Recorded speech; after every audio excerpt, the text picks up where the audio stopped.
this ruling, what would happen next? That's a very good question. According to the papers, it would mean Theresa May and Brexit Secretary David Davis would put a one-line motion before Parliament, something along the lines of this bill gives permission to the British government to trigger Article 50 of the Treaty on the European Union.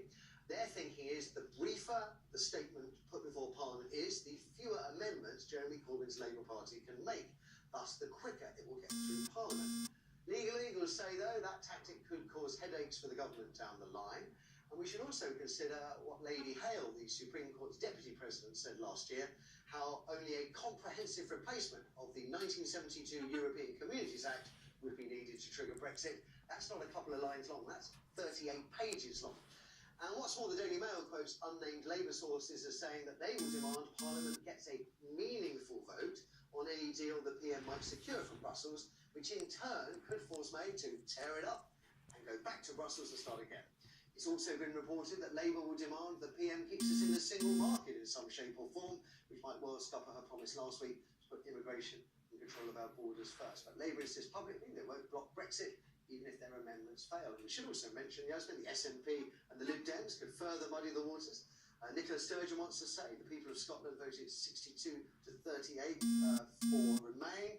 And the Lib Dems, I believe, want to have a second referendum on the deal. And Northern Ireland voted to remain. So here are 2 nations out of 4 who voted to remain. So it isn't going to be as easy. And it's not just Labour MPs, let's just say that, who don't want the hard Brexit model that David Davis, Boris, Liam Fox, and all these very hard Brexiters want to push, and which, for some reason, Theresa May has taken up.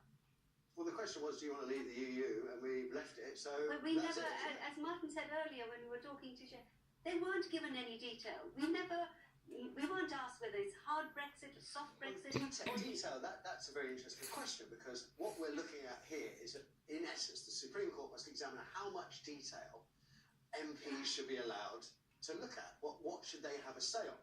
I don't think the Supreme Court will say that. I don't know what, of course. Well, they say Parliament should have a greater oversight. We do have a representative democracy.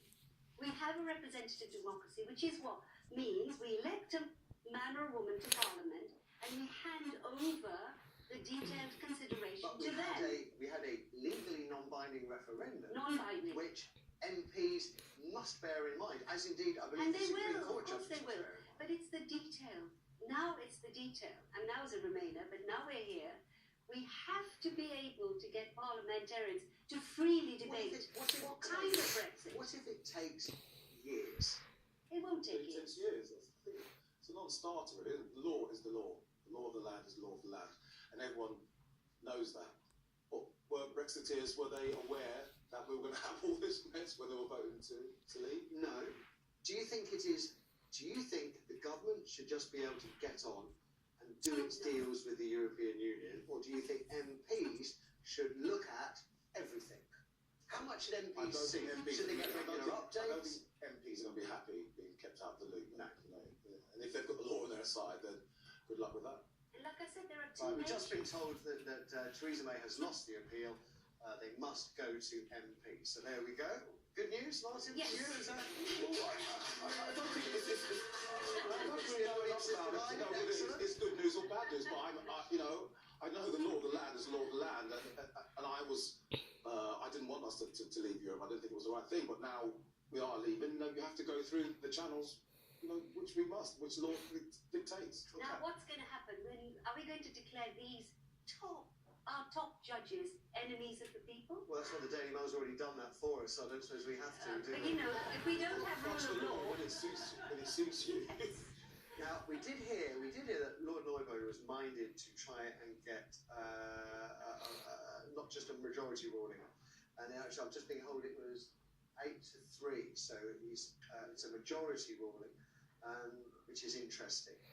There are some concerns, therefore, shared by some Supreme Court judges about this.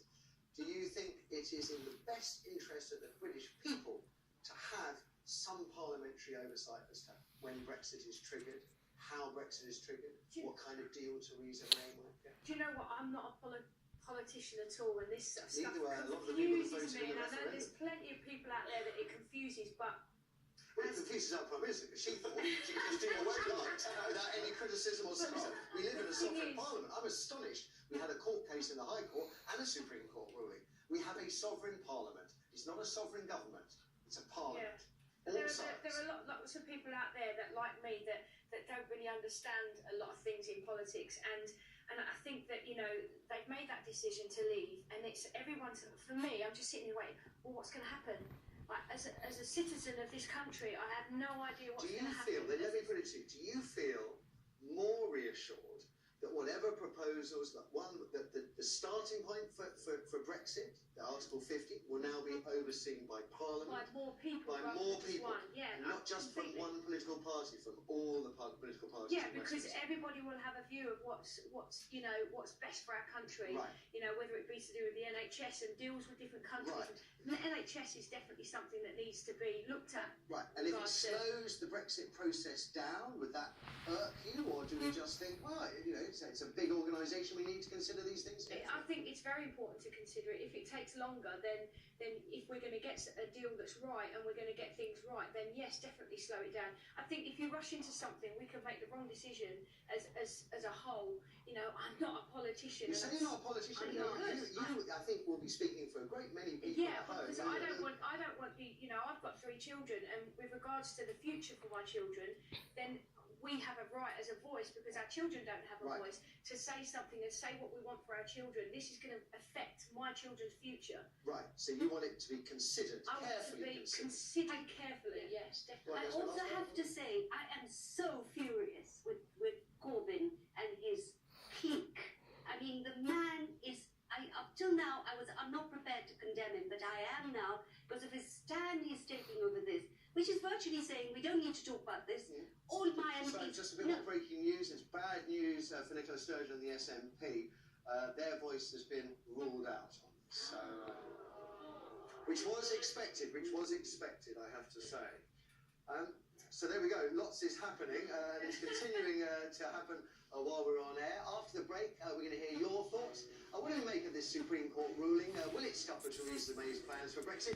Is it actually ultimately in the best interest of every one of us, whether you remain, Brexit, or like me, you never thought we should have a referendum in the first place? 027 173 555 the number. Lots of your calls. I'll keep people out.